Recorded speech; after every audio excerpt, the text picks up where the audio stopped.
जब ब्रिटिशर्स का राज आया तो उन्होंने मुसलमानों की बहुत सी वक्फ की जमीनों को अपने कब्जे में ले लिया। संविधान में वक्फ कानून का कोई स्थान ही नहीं है। ये इसलिए किया गया ताकि कांग्रेस के परिवार का वोट बैंक बढ़ सके। नेहरू ने इंडियन वक्फ एक्ट पास किया और प्रावधान किया कि इंदिरा गांधी ने सभी चीफ मिनिस्टर को लेटर लिख के कहा कि वो वक्फ प्रॉपर्टीज को खाली कर दे। सच्चर कमेटी ने कहा कि वक्फ में मिसमैनेजमेंट इतना है कि 6 लाख एकड़ जमीन होने के बावजूद भी 30% से ज्यादा मुसलमान एकदम गरीबी रेखा में जी रहे हैं। जब सच्चर कमेटी का रिपोर्ट आया था उससे पहले इस देश में भाजपा और मोदी का शासन नहीं था, उससे पहले कांग्रेस का शासन था। नई दिल्ली में राजधानी बनाने के लिए ब्रिटिश गवर्नमेंट ने बहुत सी वक्फ बोर्ड की जमीनें घेर ली, जो आगे चलकर एक बड़ी समस्या बनती है। हमने दिल्ली के 3 इलाकों की पड़ताल की, जहां मंदिर ही नहीं, बस अड्डा, सड़क और यहां तक कि कूड़ा घर पर भी वक्फ अपना दावा जता रहा है। 2004 में महाराष्ट्र वक्फ बोर्ड ने एंटीरिया कमर्शियल को एक नोटिस दे दिया, लेकिन अंदर ही अंदर पैसे का लेन देन हो जाता है। लेकिन मोदी सरकार के नए नियम से देश की बहुत सी मस्जिदों और कब्रिस्तानों पर संकट आने वाला है। ये है वो जामा मस्जिद जहाँ पर कुछ ही देर पहले क्रेन के जरिए पूरे सामने के अवैध निर्माण को ढा दिया गया है। अफवाहें फैलाई गई कि अगर वक्फ ने कह दिया कि ये जमीन उनकी है तो उनकी हो जाएगी, लेकिन सच्चाई कुछ और है। कि आने वाले दिनों में यहाँ पर भी वक्फ बोर्ड आपकी संपत्तियों को इसी प्रकार से घोषित कर सके। नए कानून के हिसाब से कोई भी प्रॉपर्टी जिसको सरकार अपनी बताती है वो वक्फ प्रॉपर्टी नहीं रह जाएगी, बल्कि सरकार की हो जाएगी। तन मन धन से केजरीवाल भी और दिल्ली सरकार भी पूरी तरह से वक्फ बोर्ड के साथ।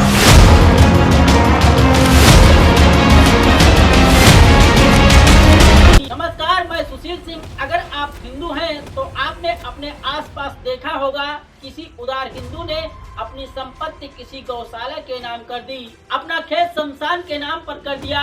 वैसे ही अगर कोई मुसलमान अपनी संपत्ति दान करके समाज हित के कार्य करता है तो उसे वक्फ कहा जाता है। इसमें अंतर सिर्फ इतना होता है कि मुस्लिम परोपकार करने के लिए अपनी संपत्ति अल्लाह के नाम करते हैं। अगर कोई संपत्ति अल्लाह के नाम कर दी तो उसे सिर्फ समाज हित में ही इस्तेमाल किया जा सकता है, उसे बेचा या खरीदा नहीं जा सकता। वक्फ किसी खास उद्देश्य के लिए किया जाता है, जैसे मदरसे के लिए, अनाथालय के लिए, गर्ल एजुकेशन के लिए, दरगाह के लिए, कब्रिस्तान के लिए, टॉम के लिए, अस्पतालों के लिए, गरीबों को खाना खिलाने के लिए, हज भेजने के लिए और फकीरों को कपड़े और खाने के लिए भी वक्फ किया जाता है। वक्फ की संपत्ति से जो इनकम होती है उससे इस उद्देश्य को पूरा किया जाता है।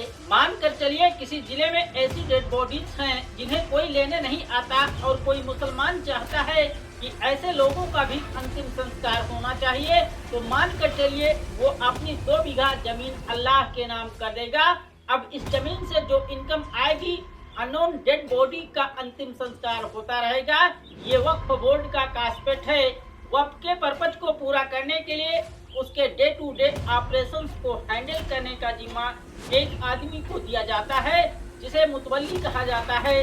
जो आदमी वो वक्फ बनाता रहा होता है या संपत्ति जो दान कर रहा होता है, वही मुतवल्ली को भी अपॉइंटमेंट करता है। इसके लिए वक्फ के एग्रीमेंट के हिसाब से एक फिक्स इनकम दी जाती है। कई बार मुतवल्ली की जगह एक कमेटी को दिया जाता है।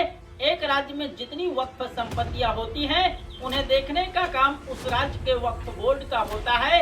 अगर वक्फ की जमीन पर किसी ने कब्जा कर लिया है या वक्फ बोर्ड कहता है फलाने आदमी ने वक्फ की जमीन पर कब्जा कर लिया है और अब उस पर अतिक्रमण कर लिया है, तो ऐसे में केस जाएगा वक्फ ट्रिब्यूनल के हाथ में। अब वक्फ ट्रिब्यूनल तय करेगा कि कोई जमीन वक्फ की है या नहीं। यहाँ 2 चीजें हैं, एक वक्फ बोर्ड, एक ट्रिब्यूनल। और जो मार्केट में आज सारी अफवाहें फैलाई जाती हैं वो इन्हीं 2 नाम के अराउंड फैलाई जाती हैं। पहली कि अगर वक्फ ने बोल दिया कि ये जमीन वक्फ की है तो जमीन वक्फ की हो जाएगी, दूसरा, वक्फ बोर्ड ने अगर बोल दिया ये जमीन वक्फ की ही है तो कोर्ट में नहीं जा सकते।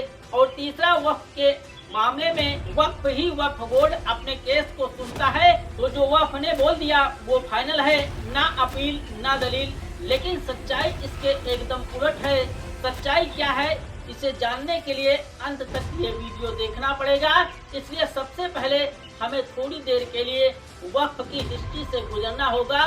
वक्फ इस्लामिक कल्चर का ही एक महत्वपूर्ण हिस्सा रहा है। इंडिया में भी 12वीं सेंचुरी से ही, सल्तनत काल से ही वक्फ बनने लगे थे। उसके बाद मुगल काल आया, उसमें भी वक्फ में संपत्ति बहुत ज्यादा दान दे दी जाती है। मुगल काल में बड़ी बड़ी संपत्तियां वक्फ में दान की गई। British historian W.W. हंटर ने अपनी बुक इंडियन मुसलमान्स में लिखा है कि बंगाल का चौथा हिस्सा वक्फ के काम में था।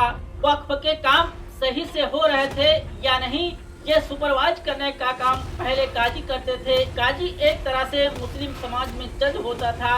इंडिया में इंडिया के वक्फ का सबसे पहला रेफरेंस साल 1185 में आता है। एनुल मुल्क मुल्तानी की किताब इंसा-ए-महरू में मेंशन्ड है कि मोहम्मद गौरी ने मुल्तान की जामा मस्जिद को 2 विलेज डोनेट किए थे। एक तरह से जब भारत के एक बड़े हिस्से पर मुस्लिम राजाओं का राज आया, उस समय बहुत सी जमीनें वक्फ के काम में दान दी गई। लेकिन मुगलों के पतन के बाद अंग्रेज आ जाते हैं।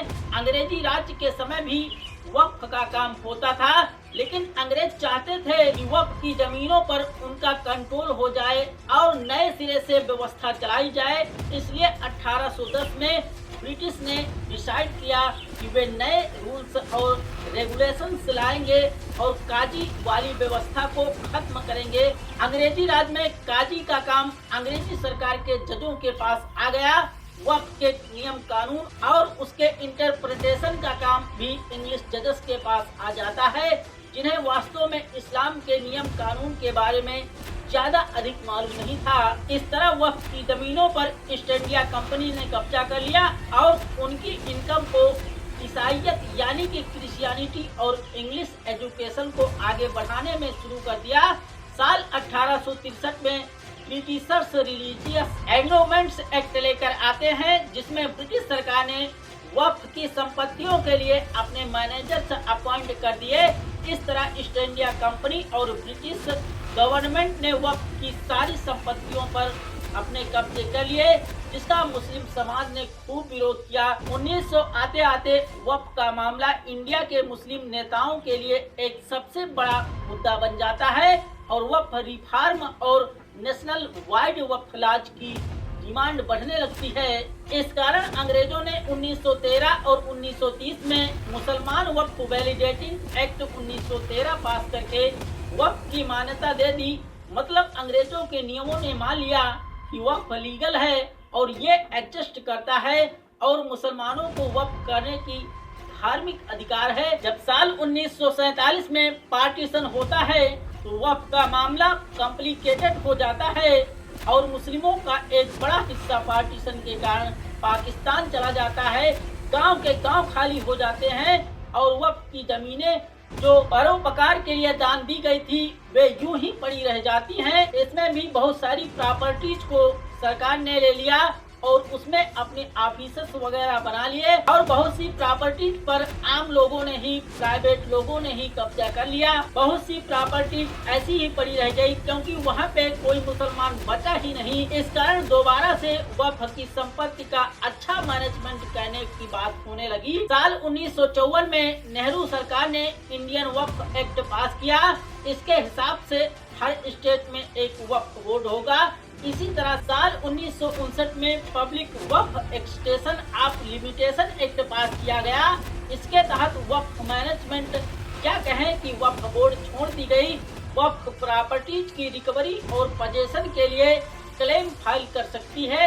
मतलब अगर किसी ने वक्फ की जमीनों पर कब्जा कर लिया है तो वक्फ बोर्ड या वक्फ मैनेजमेंट छुड़वाने के लिए क्लेम कर सकता है। ये एक्ट कुछ साल के लिए ही बनाया गया था, लेकिन ये एक्सटेंड होता रहा और आज भी चल रहा है। लेकिन वर्तमान सरकार हाल ही में इसमें बहुत से संशोधन किए हैं।